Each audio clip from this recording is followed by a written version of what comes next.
Hey, what's going on, guys? It's Ryan, also known as Nehzzy, and I am a member of the Armor of God content creation team and the media team. I'm super excited and thankful that I've been given the opportunity to make this video for the Armor of God YouTube channel, and today we're going to be talking about the new Pokemon games that just released on the Nintendo Switch called Pokemon Scarlet and Pokemon Violet. And don't worry, we're going to keep this completely spoiler-free. Pokemon Scarlet and Violet marks the beginning of the 9th generation of Pokemon as it takes place in the Paldea region, which is heavily inspired by Spain. While we have had tastes of it in recent games, this is our first ever true open world Pokemon game. On top of a ton of really cool new Pokemon, new characters, and a new region, we also see another barrier broken down by Game Freak in Generation 9 by making 3 separate storylines for us to follow: Victory Road, Starfall Street, and Path of Legends. While we've had plenty of side quests in previous games like in Pokemon Legends Arceus and Pokemon Sword and Shield and its DLC, we've never had 3 equally important storylines to follow in one Pokemon game.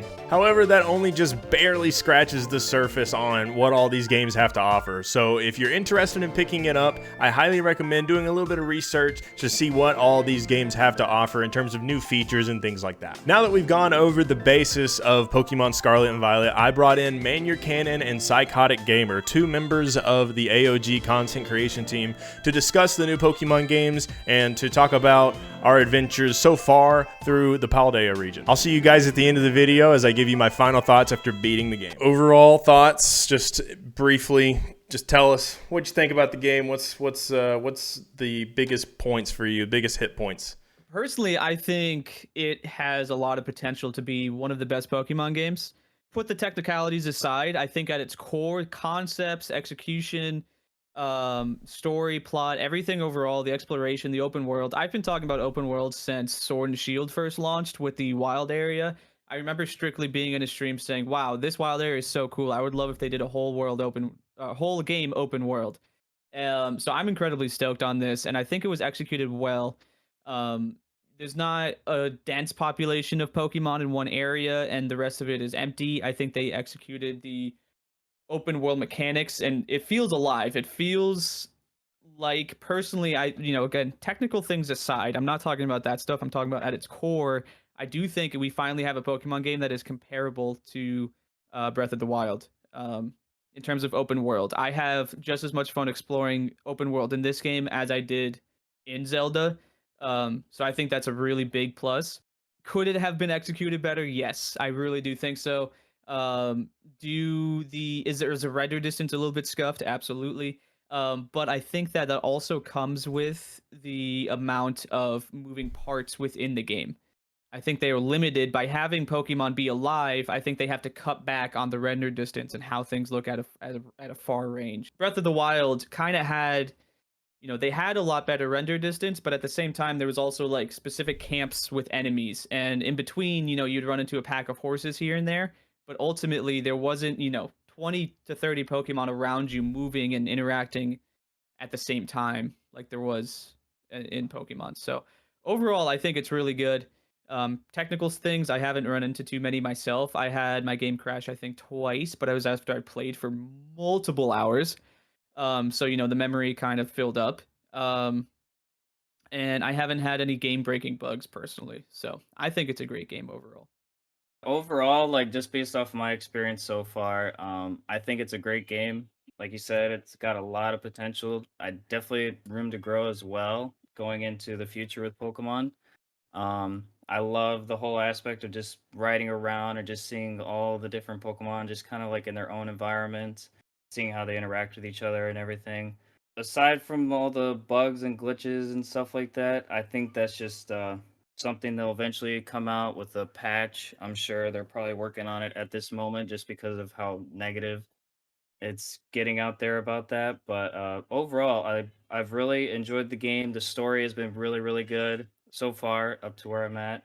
I've heard a lot of positive things from other streamers, other players. They've enjoyed the game very very thoroughly. I don't know. It's like a childhood dream come true. You grow up and you're like, oh man, I can't wait to just explore the world of Pokemon and just see how it is in the open world. And we're actually finally living that dream. And so just seeing where Pokemon's gonna go from here, it looks good. It looks good. Yeah, no, I definitely agree. I think the what you said there at the end about it capturing like the Pokemon dream, like, you know, everybody's always thought about what if Pokemon were real. Like this is the closest it's come, right? Like this Exactly. really gives us like an actual simulator of Pokemon IRL is basically what it is, because you know, you get to travel, you get to explore, and just one thing, we mentioned this earlier, but like my biggest like plus with the game is I don't know, I get distracted a lot and that's why I really liked Breath of the Wild, is because you can just explore and you're like, oh hey, what's that over there, something shiny, let me go pick it up, see what it is, you know, and that's what makes open world games great, is because they incentivize exploration, they incentivize getting, you know, off track and going to find things, and I think this game does a really good job about that. Like if you're like, oh wow, that's a really big cliff, I want to go see what's on top of there. Uh-oh, you found a really good TM that you didn't have yet. Like, you know, they reward you in that aspect, and I think that they did a really good job with that. So overall, I think they've nailed it. I mean, this is so far has been a great game, and of course we know that there's DLC to come as well, so there's no telling where they're going to go with that. It's gonna be awesome. What do you guys like about the open world? Do you think too big, too small? You think it was made well? What are your pluses and minuses, pros and cons with the first legitimate, I guess you could say, open world Pokemon game? No, I think it's a great execution. I do. You know, obviously a big concern with the complete open world game, like I kind of mentioned before, is it going to feel empty?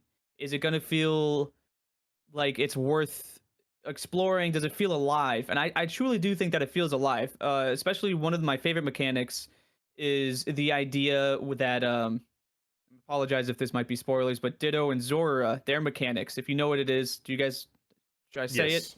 Oh Yeah, yeah, go you're for it. good. No, you're good. Okay.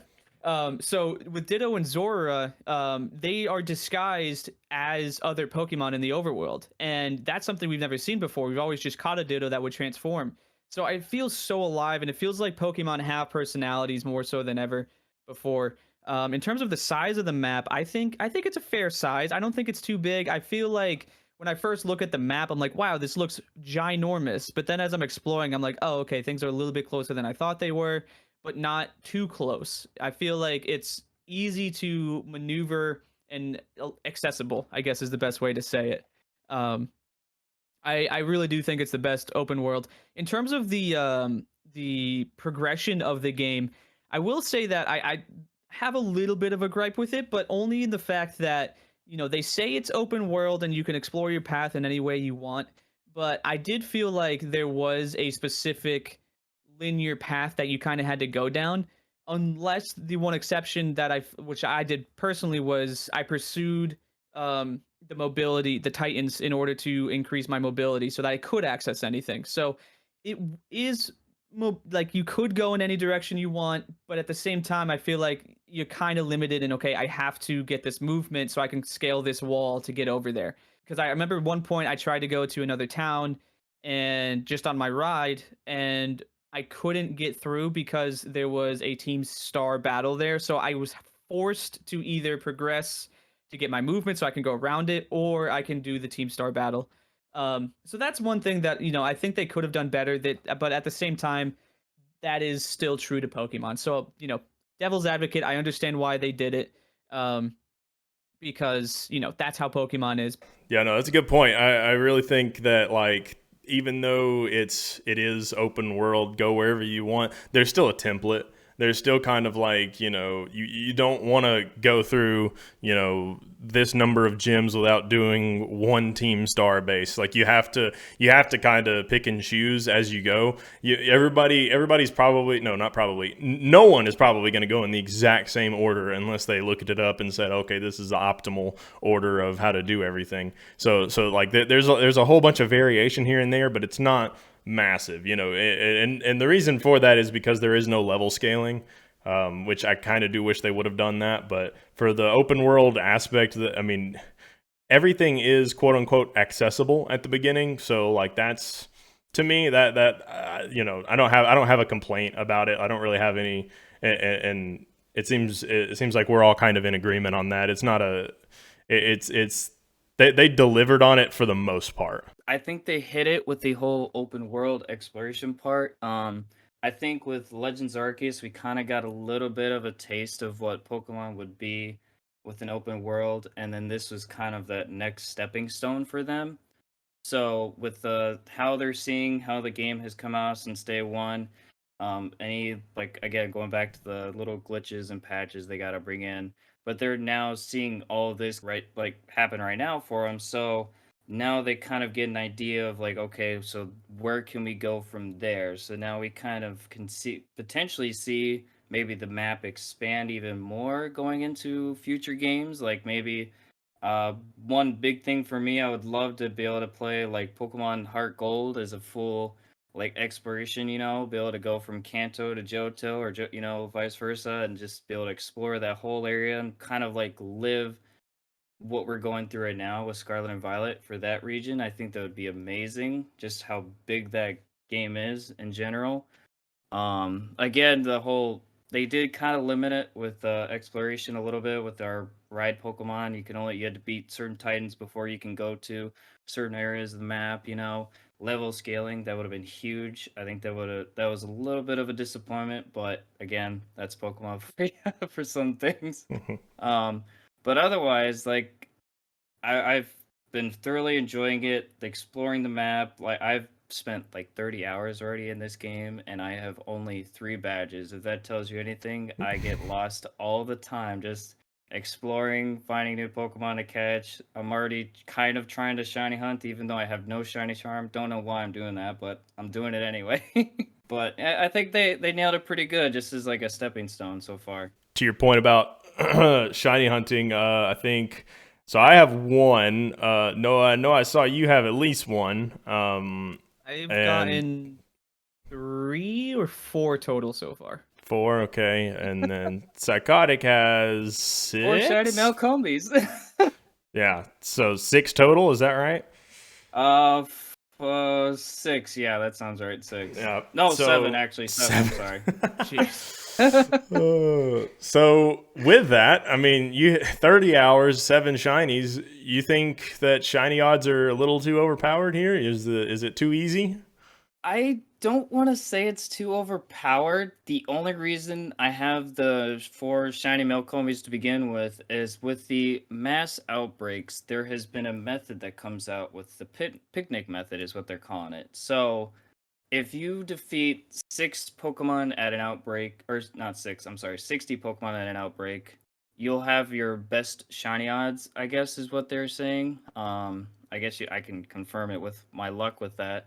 But I found a Combi outbreak. I defeated 60 plus of them, and then what you would do is you go into picnic method, then you go back out, and it'll redo the spawns. Basically, be a whole brand new batch of spawns for you. So there's a chance it could be shiny, chance they could not be, and you just go in and out of that until a shiny pops up and just catch it that way. So I would say the picnic method is definitely broken. At least to me, it seems like it. But overall, just the shinies on the map, I don't want to say it's too broken. You just gotta be able to tell if there's shinies on the map, because if you don't know what it looks like, you could definitely miss it. Personally, I don't think that it's overpowered at all. I think that it is. I think they did a much better balance than they did with Legends Arceus. So I think the number one problem with Arceus was not the amount of shinies, but the way you found a shiny. It had you in our Legends Arceus, you were able to just kind of fly around without having any regard of what's below you, and just auditorially listen for that shine, that sparkle sound, and then you're like, oh crap, where is it? Let me fly down and find it. So there's like borderline no even attention with Legends Arceus. You just have to like, you can be watching a movie and just hear the sound, and you like look down. But personally, I really like the shiny hunting methods. I like that they don't have any overworld effects. I I could argue for the sake of having stars at the very least, because like you guys were saying, some of the shinies are such a minuscule change and they are so small on the screen. Um, Specifically, like a fungus, like fungus. is so small that like you genuinely have to pull your Switch 3 inches from your eyeballs to see what it even looks like. So the game overall, we have, you know, three different storylines. You have the gym leaders, you have the Titans to take on the Titan Pokemon, and then you have the Team Star bases. So 8 gym leaders, 5 Titans, 5 Team Stars. All in all, we've all done our fair share of each of these, depending on, you know, each one of us is at a different point in our progress. Difficulty level, what are we thinking? Is it too easy, too hard, just right? Where are we there? I personally thought that there were definitely some battles that I found myself, struggling a little bit. And I mean, I haven't lost any battle per se, but I had 4 Pokemon down. One of them at half HP, the other one in the red. And I have to revive the Pokemon I need to be super effective. If you have the knowledge of Pokemon, it definitely could be easy. But I do think that I think it was a pretty good balance. Of course, with no level scaling, I if I went out of order with the badges, I ended up going back and fighting a level 20 gym that I just demolished it. That's a different story though. I think if you're on the appropriate level at the appropriate gym, I do think that there's a fair challenge. Yeah, it's the same for me, really. I haven't lost a battle like I might have lost one like really really early on just because I had like 1 or 2 Pokemon early on. But like, I do remember one of the Team Star battles. I had to like heal probably 3 or 4 times in it. Like, so there definitely are some difficult battles. There are some easy ones, like you said, but that will pretty much be up to the order that you go in.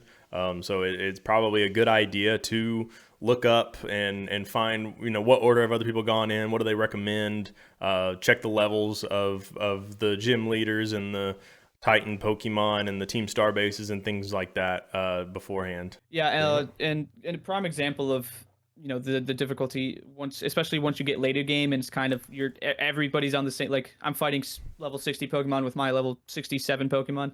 Um, the end of the Legends fight, I just did it earlier today, and I, like you said, I had to revive like specific Pokemon and heal up multiple times. Like every time you throw out a new Pokemon, I had to heal up the super effective Pokemon typing.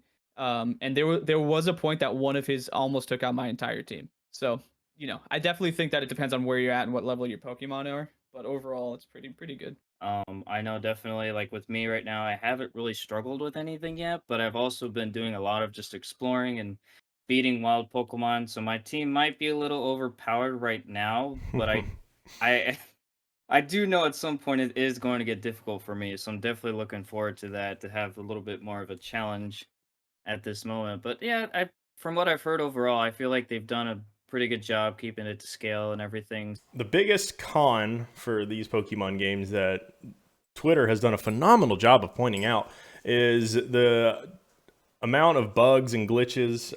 We all know of the common frame rate issue that happens. Typically, the render distance is not very good for some of the bigger, more crowded areas. But overall, it's been identified that there's a memory leak, and it's nothing that a patch can't fix. So overall, are you guys finding the bugs and glitches to be, I mean, is it bearable up until this point, or I mean, obviously, I think we can all agree it's something that should be fixed, come whenever the next patch is. But what's our level of tolerance right now for these numerous bugs? Like I said kind of earlier, I haven't had anything that was game breaking for me. Besides where my game crashed twice, but again, I was playing for hours on end. With the amount of things coming in and out of the game, at that point, kind of understand. Um, but the frame rate, I personally say there is no excuse for me. Certain areas, and in the wild and when in the open world, yes. But I remember when I started out the game, and I was walking into the classroom, and the professor was introducing me, and there were kids kicking their feet in the seat, which is a cutscene. And I kid you not, it was I had no more than 5 frames per second, no more. I Um, noticed that too. Nothing unbearable personally. Other than the frame rates, the frame rates kill me. That's my biggest gripe personally. Honestly, the whole cutscenes and everything that definitely should not be happening. I'm actually when I first saw it, I was actually shocked that that was even happening because I've never seen that happen before for any of these newer Pokemon games. It was just mind blowing to me. But I do understand with it being an open world map and everything, when you have people walking around the city or the towns and they're kind of like glitching here and there as they're walking, and you're just it's kind of like laugh at a little bit. But I feel like you said, there's some things they're not gonna see when they're playing the game and everything like that. So right now we're testing it out for them. They're seeing what's going wrong with the game, what they need to improve on, what they could potentially fix, hopefully ASAP, in a future patch update. So I think that it'll be fixed sooner than later. It's just a matter of like when they're gonna go ahead and do that. Hopefully before Christmas time, when everyone else is waking up Christmas morning, and if they don't have the game already, get to start their journey that day. So fingers crossed for a patch soon, but I think it's tolerable. Overall, it hasn't ruined my experiences. I've had times where my character has gotten stuck